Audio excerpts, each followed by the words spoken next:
Assalamualaikum warahmatullahi wabarakatuh. Baik lagi di channel Akbar CK. Gerombolan pemburu ijazah Pak Jokowi mengatakan sebetulnya soal ijazah Pak Jokowi ini simple, tidaklah ribet dan tidak akan berlarut-larut bahkan bertahun-tahun kalau Pak Jokowi mau nunjukin ijazah aslinya.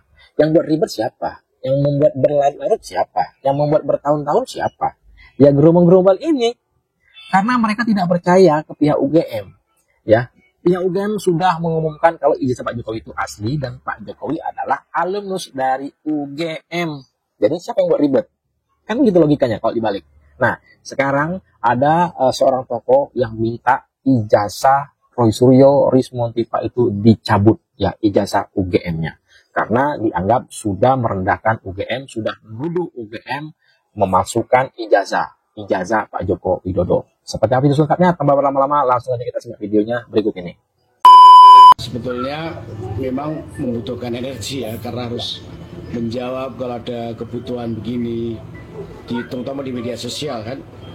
Tapi kami meyakini betul bahwa UGM on the right track dan publik juga bisa menilai itu, dan kami yakin ini dinamika seperti ini nanti akan berlangsung, dan perdebatan yang terjadi di publik lama-lama orang akan tahu ya, dan ini menguji kematangan.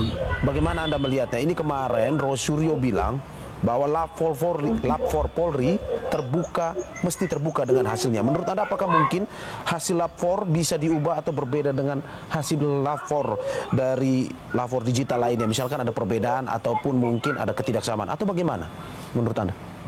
Sudah dikatakan bahwa tidak perlu pakai digital. Ini kan karena apa, itu produk manual. Kemudian yang dilapor apanya? Aslinya, yang diakui asli ada sama Pak Jokowi. Tinggal disita sebagai barang bukti atau begitu diserahkan, diterima buat berita acaranya dan sebagainya. Proses pertama adalah tanyakan pada UGM, betul nggak ini, tercatat nggak di buku induknya, dan sebagainya. Setelah betul, kalau kita mau membandingkan, mau menambah jelas yang sudah terang gitu kan, periksa juga ijazah teman seangkatannya. Kalau ternyata semuanya sama, berarti tuntas keasliannya. Sekarang prosesnya, apakah proses menerima ijazah itu melalui kuliah atau diberikan begitu saja?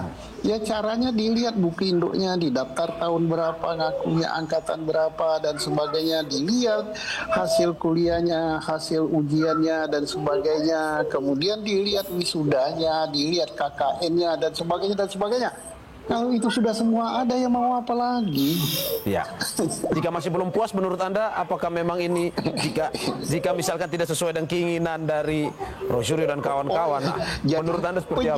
Penyidikan itu bukan untuk memuaskan pelapor ya, bukan juga untuk memuaskan pihak terlapor. Penyidikan itu adalah untuk membuktikan sesuatu berdasarkan alat bukti yang sah. Ya, kalau puas memuas bukan itu urusannya. Oke. Pak, berarti dengan pernyataan seperti ini bahwa Anda bisa meyakini ke publik analog forensik yang dilakukan oleh Polri dijamin dan itu kepastiannya 100% dan bisa diyakinkan bahwa ini benar adanya. Jadi begini, saya tidak memihak pada Pak Jokowi, tidak memihak pada Pak pelapor, karena hasilnya belum tentu ya. Hasilnya bisa palsu, bisa asli, karena belum ada statement resmi dari penyidik. Jadi yang jelas saya sangat percaya dengan hasil penyidikan Polri. Hasil penyidikan itu termasuk juga kalau di laboratorium, termasuk juga pemeriksaan saksi, termasuk juga statement dari UGM. Apakah palsu, apakah asli, saya sangat percaya dengan hasil penyidikan. Jadi saya tidak memihak pelapor ya, tidak memihak Pak Jokowi. Sebabnya ini banyak nanti diperpanjang lagi. Wah, Pak Susno, Pak Heri, ini ternaknya cebong, ternaknya Budiono. Memang orang-orang itu seperti itu ya. Setiap orang yang condongnya ke Pak Jokowi dibilang ternak Mulyono ya, dibayar berapa, buzzer ya, biasalah. Ya, jadi udah lain gitu. Oke, saya ke Mas Ruby. Mas Ruby, bagaimana juga pernyataan dari Rosario mengatakan bahwa ini perlu mengundang ahli forensik ini, bahkan dari luar, bahkan dari Amerika dan juga dari Jepang. Apakah sebenarnya Indonesia tidak punya orang-orang mumpuni sebenarnya, atau bagaimana menurut Anda? Iya, simpel aja sih. Urgensinya apa?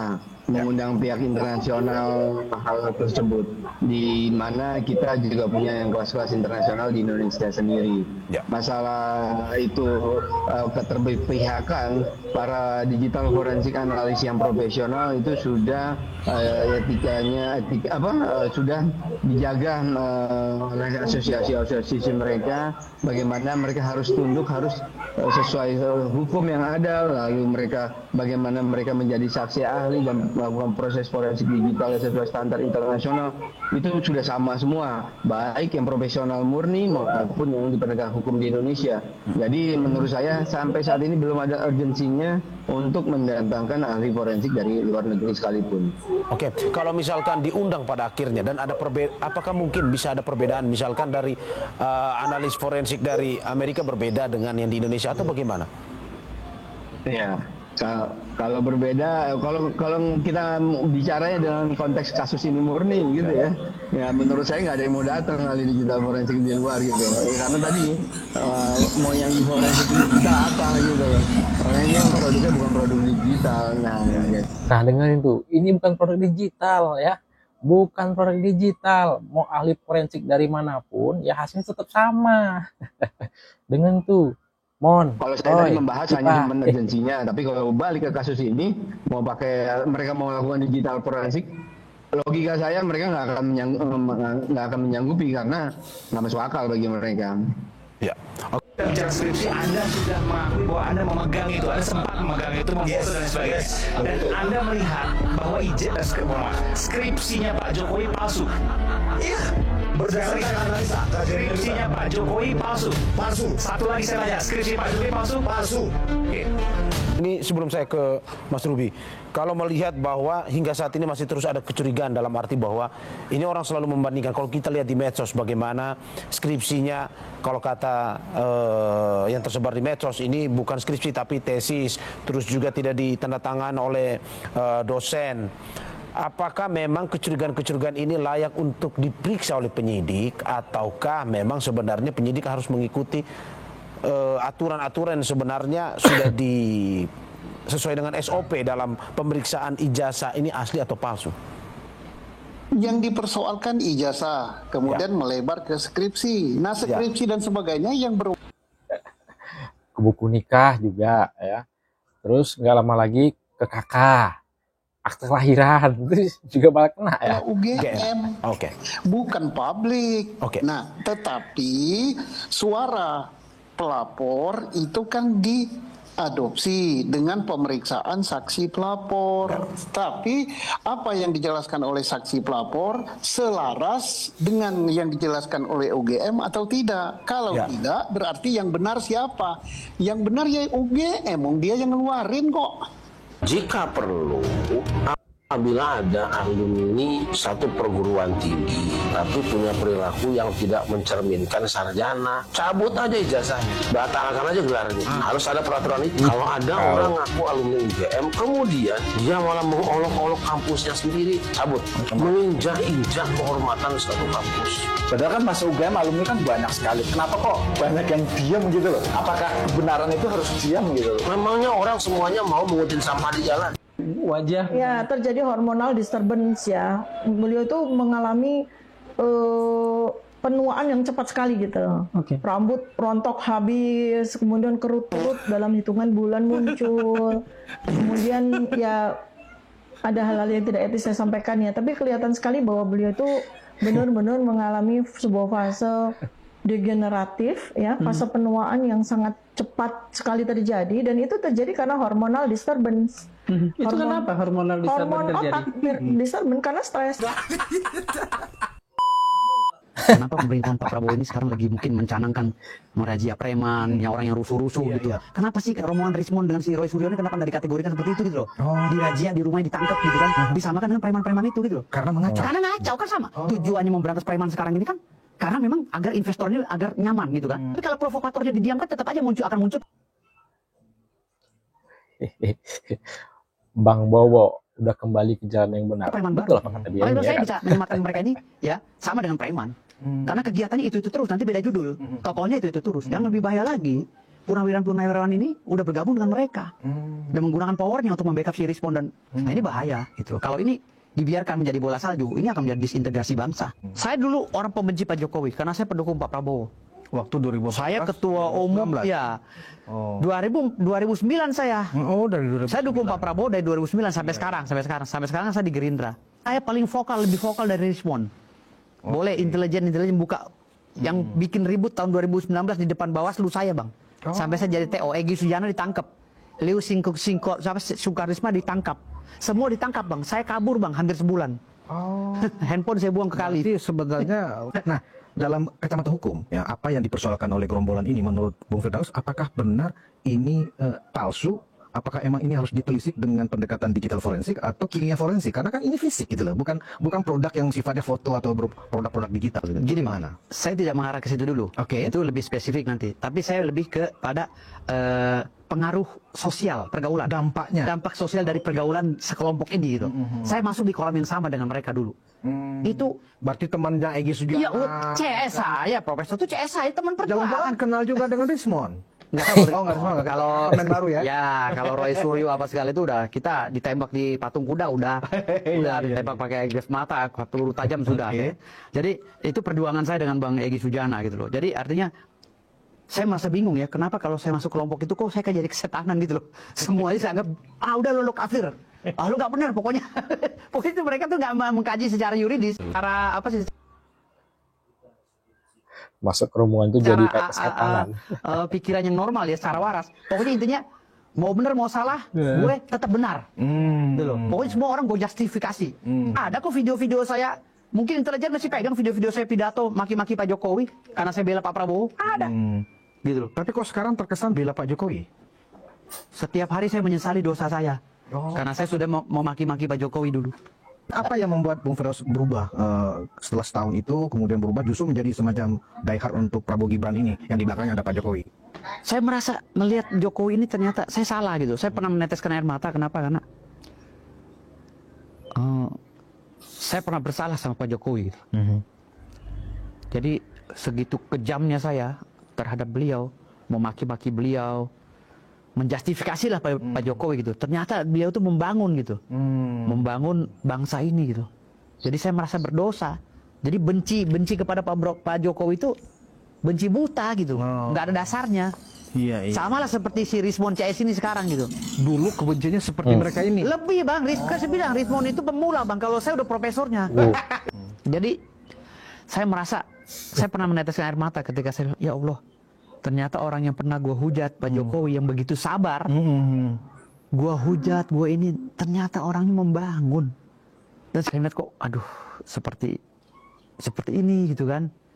Artinya menyesal saya gitu. Begitu kerasnya, bayangkan dari 2014, 2019 Bang. Nggak henti-henti. Kacau Bang, kacau Bang. Sampai saya doain ya, yang lain ngikuti jejak Bang Wobo ini ya, dapat hidayah ya, kembali ke jalan yang benar. Bayangkan ya, anggota saya yang diperiksa di Polda Metro Jaya Bang, ditanya, lu kenal namanya Firdaus nih, rambutnya gondrong? Nggak kenal, digebukin Bang. Bahkan ada yang pinggangnya patah, dia jadi tapol. Pinggangnya patah, saya bisa munculkan dia. Karena nggak mau mengaku. Nggak mau mengaku saya, gitu. karena udah perjanjian kita. Saya bilang, jangan mengaku. Gitu loh. Jangan mencari saya juga, kan kita perjanjian. Tim saya tuh udah terkonsep Bang.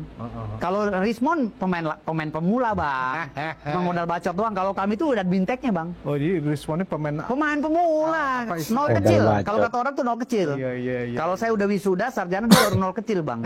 Dia sama si Roy Suryo baru pemain pemula Bang. Salam dari LMD, teman-teman dimanapun berada. Ini kami dari panitia. Saat ini berada di lokasi Monumen Pak Jokowi. Sedikit memberikan arahan atau petunjuk dalam konsep pembangunan patung Bapak Jokowi. Mana yang pertama ini kita katakan sulur. Jadi sulur ini menggambarkan di mana dalam beberapa tahun yang lalu warga LMD mengantarkan jeruk 3 ton sebagai oleh-oleh kepada Bapak Jokowi semasa Bapak Jokowi menjabat Presiden Republik Indonesia. Jadi inilah yang menggambarkan seluruh masyarakat LMD yang bersatu hati untuk mengantar oleh-oleh ke istana.